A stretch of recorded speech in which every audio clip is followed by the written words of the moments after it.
Well, Arise correspondent Oviatemi George joins us now from Baku, Azerbaijan, for an update on the UN climate talks. Good morning and welcome to the morning shows today. Good morning. It's freezing cold here in Baku, Azerbaijan. Good morning from Nigeria, from Lagos. I can hear you. Steve Ayorinde, good morning. I can hear you quite clearly. Yes, right. You said it's freezing cold out there in Azerbaijan, but you're there for a climate summit, and you know your report earlier was absolutely amazing, showing the community cost to the flaring of gas. And you know we also have climate issues when we've had flooding this year. Climate shocks are affecting our food. We have 39% food inflation in Nigeria, but in Azerbaijan, the president there is saying that oil is a gift from God, and it seems that he's disrupted COP28. So I want to ask, how severely has the host nation disrupted the ideals of the COP29 summit in Baku? Well, I wouldn't confidently say it has actually disrupted, despite being the host nation. It's just a man expressing himself, sharing the opinions of his people, which they hold very dear and near to their hearts. Perhaps oil is the reason the city, that is Baku and other parts of Azerbaijan, is so well developed. So he was just expressing himself here. Now we know that in exploring and exploiting for oil, definitely fossil fuels will be burnt. And that is the challenge here. When the world is saying, come on, let's transit to cleaner and renewable energy, countries that produce oil may be verbally committing to that advocacy, but are not actually walking the talk. Let's come down to Nigeria if you can. We operate a mono-commodity economy. Since oil was discovered in commercial quantity in Oloibiri, well, in Otabage, popularly called the Oloibiri oil field, in June 1956, that has been the mainstay. Agriculture was effectively relegated to the background. So oil is what sustains our economy. That is why anytime there are very high-level cases of crude oil theft, it affects everything that we do. So for countries that actually produce oil, just phasing out fossil fuels, it may not be something they want to jump onto and say, let's do. But you see, there are bigger countries here who are beneficiaries, who are major polluters of the environment. Greenhouse gas emissions into the atmosphere, everyone suffers for it. And they make commitments, financial commitments every year. We want to do this, we want to support. So many environmental activists are saying, there is little element of sincerity on that part.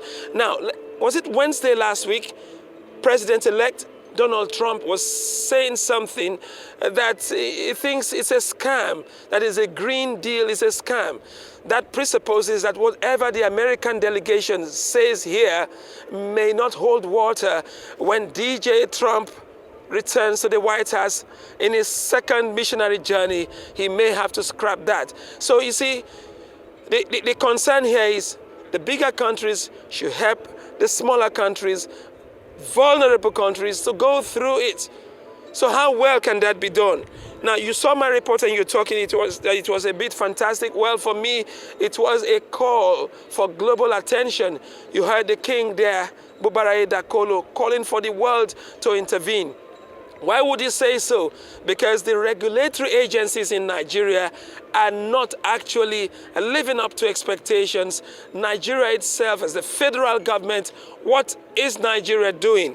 Yesterday at the Nigeria Pavilion, the Bayelsa State delegation had a meeting, and of course the report which was presented 2 weeks ago in Abuja, a report that started first with former Governor Henry Serake Dixon, and that was sustained by President Governor Senator Daoye Diri, talking about environmental cleanup, reparation, compensation.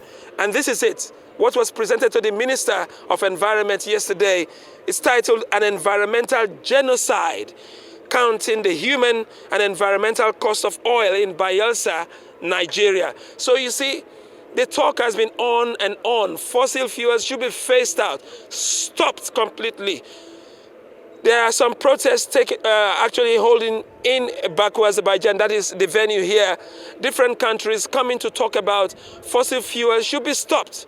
Fossil fuel ads should be stopped. There is no need promoting it at the expense of the people. Now, many talk of carbon credit, carbon streaming, carbon capture.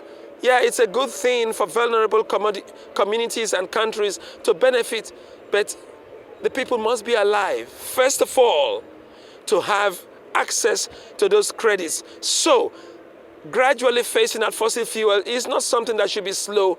It should be accelerated to preserve life, to preserve humanity, and to preserve this world that we live in. Steve Ayorinde.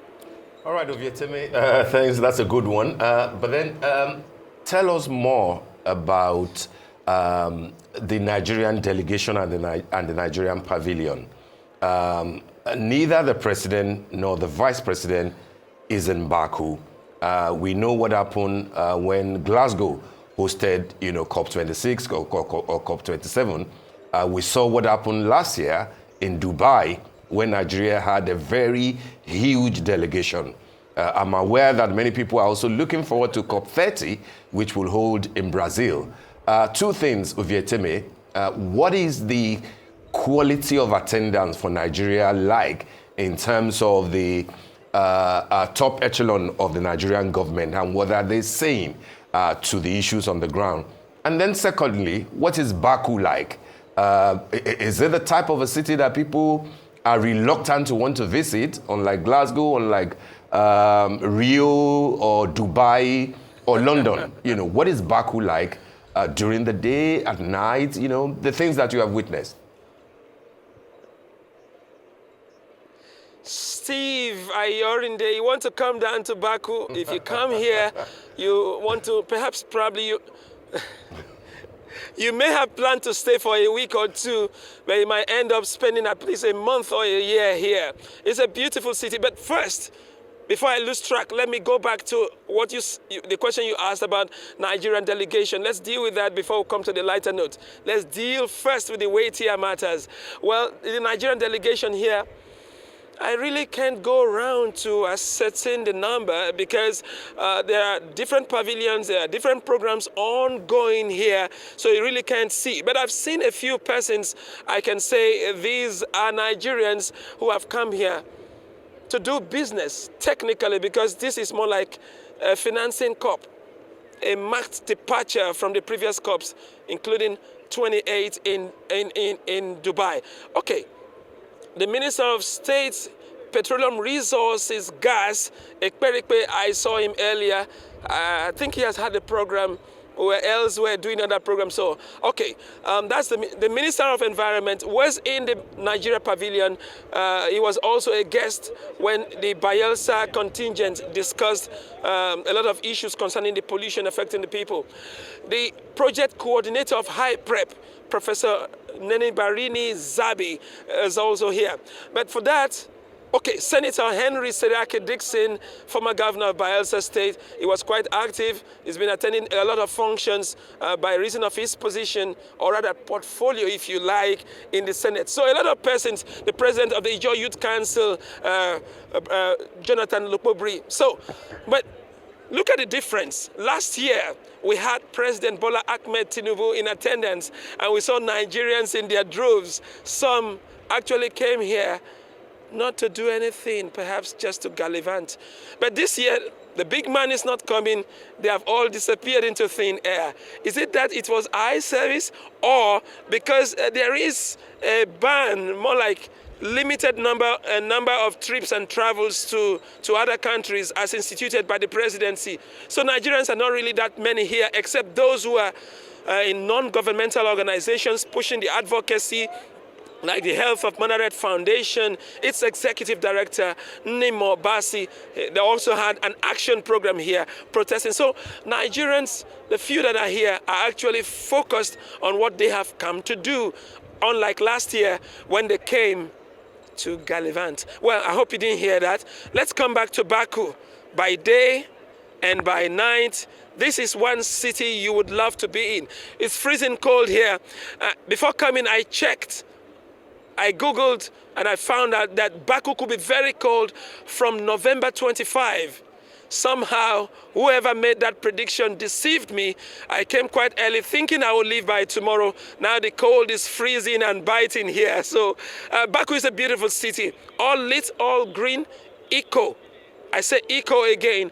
I haven't seen plastic bottles. I haven't seen any yet. You know, there's this talk about plastic pollution. So what the water we get here is in bottles. So even the cars, CNG vehicles, everything speaks of greenery. Speaking of that statement that there should be low emission of greenhouse gases and fossil fuels. So if you are hosting, I think one of the criterion is you must be able to practice that which you preach. Baku, Azerbaijan cannot be hosting this event and at the same time be showing plastic bottles and all that. Even the gas stations, everything is just the world advocacy and sustainability, renewal energy. So that's just how it is here. It's a beautiful city at day and also by night. If you want to come, Steve, I can book an apartment for you to spend 1 week here. 1 week, just 1 week. All right, Uvitemi George, thanks for the good offer and thanks, of course, for the brilliant analysis, as always. Enjoy the rest of your time in Baku, Azerbaijan. Thank you indeed.